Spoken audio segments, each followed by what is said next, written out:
Welcome to the Ultrahuman experience. This session is free for you for the complete experience. Please download the Ultrahuman app. Good evening. Welcome to Bedtime Stories. My name is Michael Grant.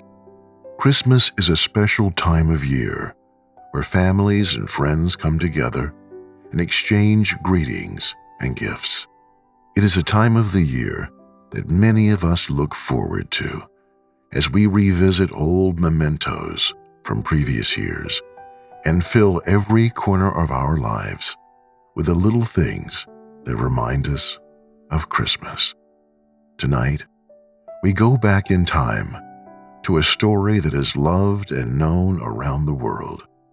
A story by the American writer O. Henry about love and giving.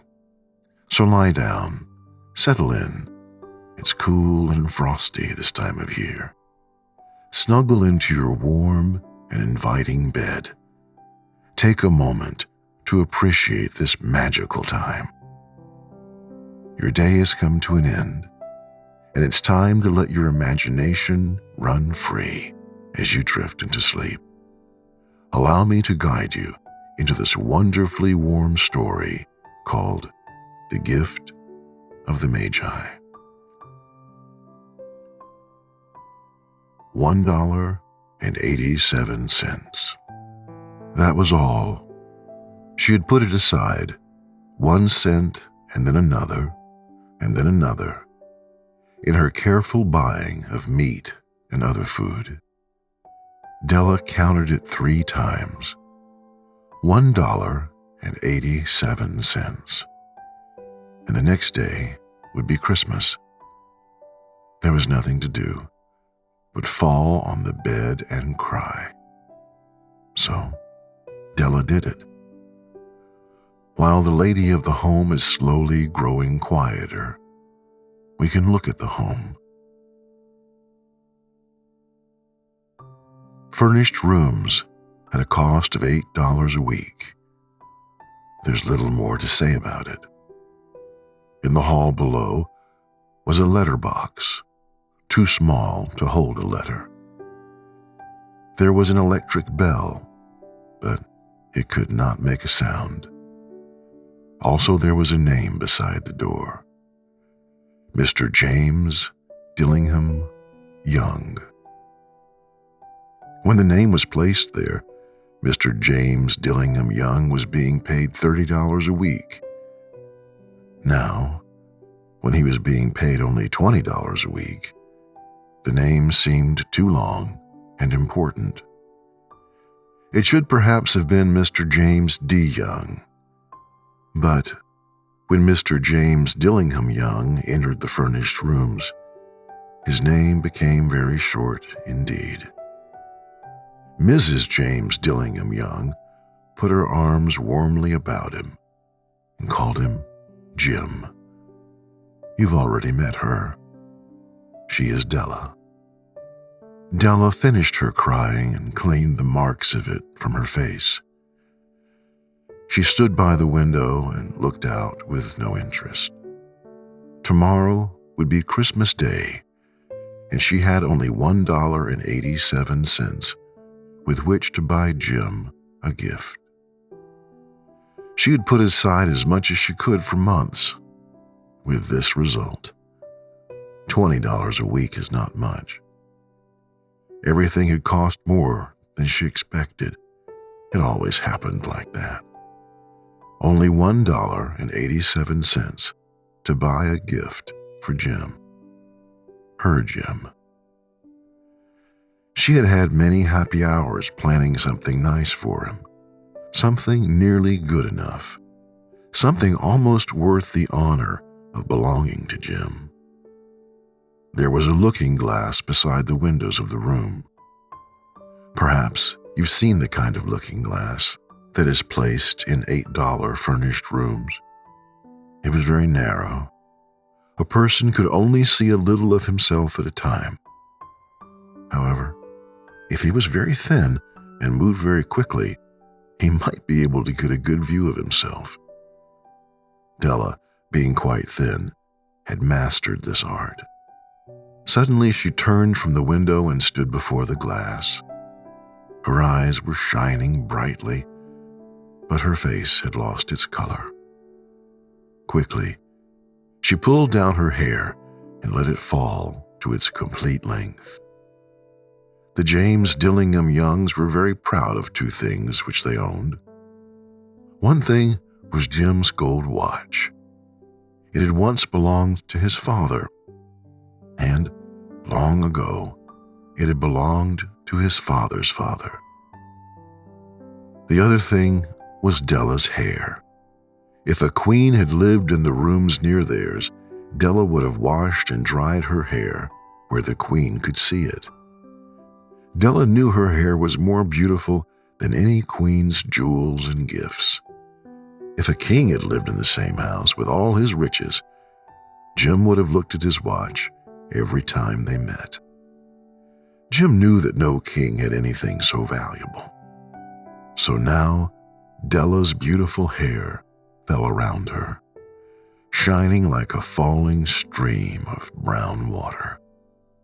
It reached below her knee. It almost made itself into a dress for her. And then she put it up on her head again, nervously and quickly.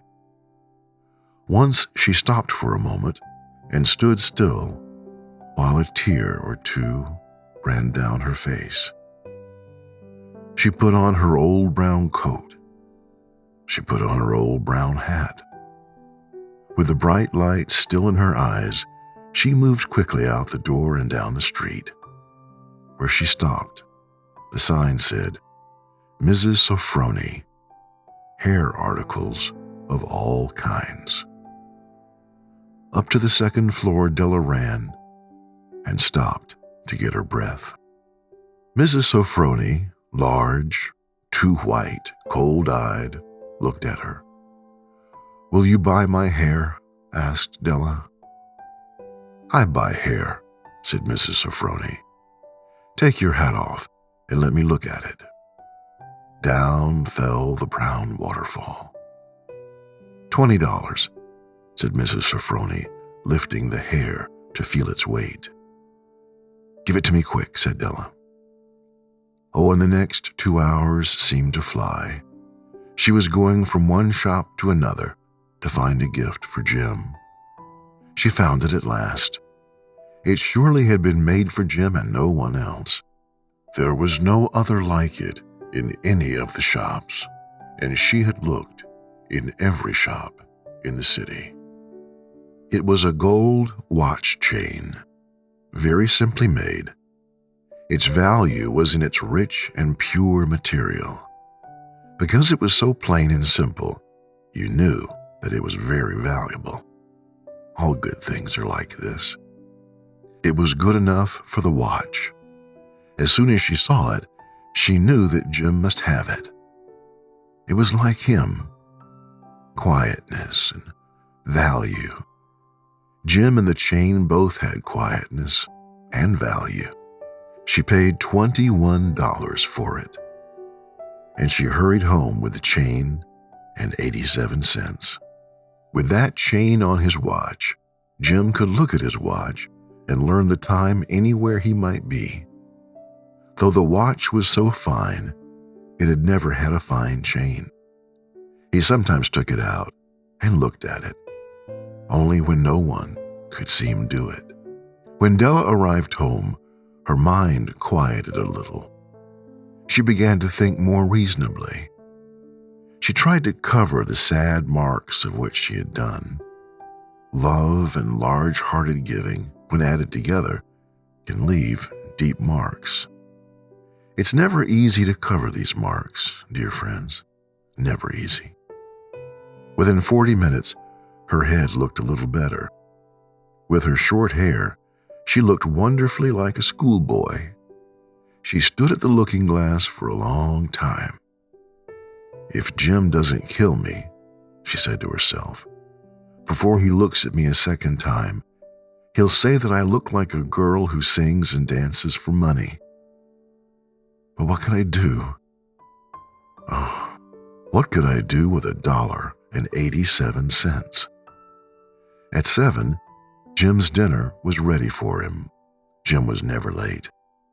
Della held the watch chain in her hand and sat near the door where he always entered.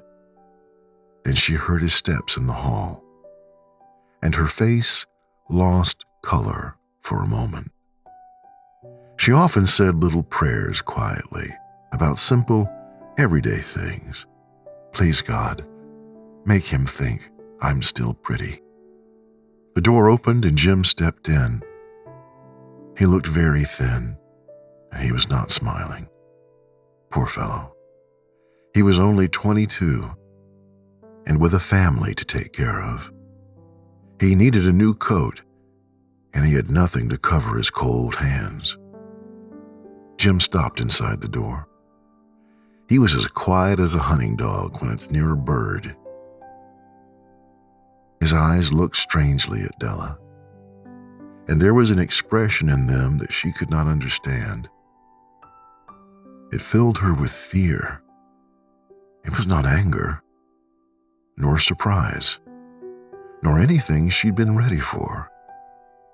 He simply looked at her with that strange expression on his face. Della went to him. "Jim, dear," she cried, "don't look at me like that. I had my hair cut off and sold it. I couldn't live through Christmas without giving you a gift. My hair will grow again. You won't care, will you? My hair grows very fast. It's Christmas. Jim, let's be happy. You don't know what a beautiful, nice gift I got for you." "You've cut off your hair?" asked Jim slowly. He seemed to labor to understand what had happened. He seemed not to feel sure he knew. "Cut it off and sold it," said Della. "Don't you like me now? I'm me, Jim. I'm the same without my hair." Jim looked around the room. "You say your hair is gone?" he said. "You don't have to look for it," said Della. "It's sold. I told you, sold and gone too. It's the night before Christmas, boy. Be good to me, because I sold it for you." "Maybe the hairs of my head could be counted," she said, "but no one could ever count my love for you. Shall we eat dinner, Jim?" Jim put his arms around Della. "For 10 seconds, let us look in another direction. $8 a week, or $1 million a year. How different are they? Someone may give you an answer, but it will be wrong. The Magi brought valuable gifts, but that was not among them. My meaning will be explained soon." From inside the coat, Jim took something tied in paper. He threw it on the table. "I want you to understand me, Del. Nothing like a haircut could make me love you any less. But if you'll open that, you may know what I felt when I came in." White fingers pulled off the paper, and then a cry of joy, and then a change to tears. For there lay the combs that Della had seen in a shop window and loved for a long time. Beautiful combs with jewels, perfect for her beautiful hair. She had known they cost too much for her to buy them. She had looked at them without the least hope of owning them, and now they were hers. But her hair was gone. But she held them to her heart, and at last was able to look up and say, "My hair grows so fast, Jim." And then she jumped up and cried, "Oh, oh." Jim had not seen his beautiful gift. She held it out to him in her open hand. The gold seemed to shine softly, as if with her own warm and loving spirit. "Isn't it perfect, Jim? I hunted all over town to find it. You'll have to look at your watch 100 times a day now. Give me your watch. I want to see how they look together." Jim sat down and smiled. "Della," said he, "let us put our Christmas gifts away and keep them a while. They're too nice to use now. I sold the watch to get the money to buy the combs. And now I think we should have our dinner." The Magi, as you know, were wise men, wonderfully wise men, who brought gifts to the newborn Christ child. They were the first to give Christmas gifts. Being wise, their gifts were doubtless wise ones. And here I have told you the story of two children who were not wise. Each sold the most valuable thing he owned in order to buy a gift for the other. But let me speak a last word to the wise of these days. Of all who give gifts, these two were the most wise. Of all who give and receive gifts, such as they are the most wise. Everywhere, they are the wise ones. They are the Magi. And with this, we come to the end of the story. Let the wisdom of the Magi lull you into a deep, satisfying slumber.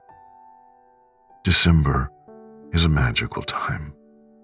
The air is filled with sparks of joy, kindness, and warmth. Be kind to one another. Be helpful whenever you can. And remember, the greatest gift you can give each other is the gift of love. Good night and sweet dreams.